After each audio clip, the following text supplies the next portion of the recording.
غصہ ہمیشہ بے وقوفی سے شروع اور شرمندگی پر ختم ہوتا ہے۔ غرور ایک ایسی بیماری ہے جو کسی بھی کم ظرف کو لگ سکتی ہے۔ حضرت علی رضی اللہ عنہ حرص سے کچھ روزی نہیں بڑھتی مگر آدمی کی قیمت گھٹ جاتی ہے۔ 3 چیزوں کے لیے لڑو، وطن، عزت، حق۔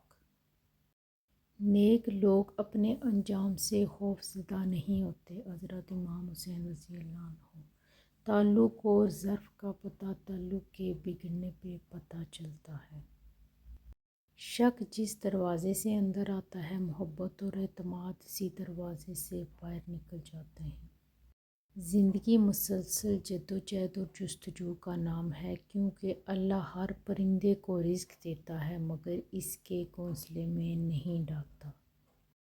سچا اور مخلص انسان اگر تمہیں بلند نہ بھی کر سکا تو تمہیں گرنے بھی نہیں دے گا۔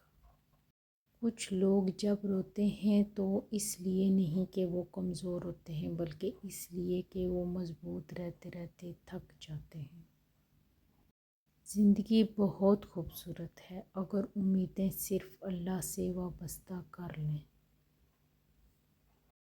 جب دعا سے بات نہ بنے تو فیصلہ اللہ پر چھوڑ دیں، اللہ اپنے بندے کے حق میں بہتر فیصلہ کرتا ہے۔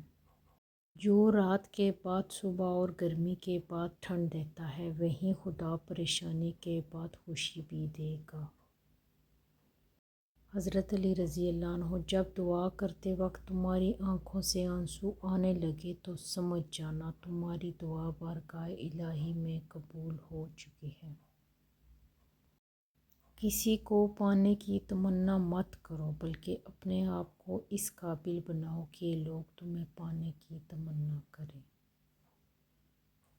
باہمت لوگ کبھی ہارا نہیں کرتے، یا وہ جیت جاتے ہیں یا کچھ سیکھ جاتے ہیں۔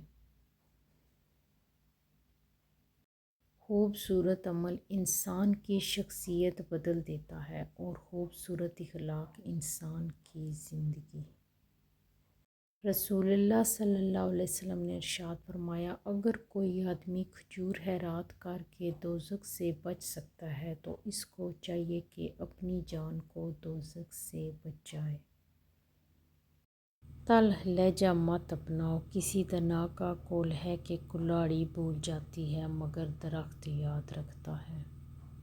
حساب کتاب صرف رب نے صحیح لگایا، سب کو خالی ہاتھ بھیجا اور خالی ہاتھ بلایا۔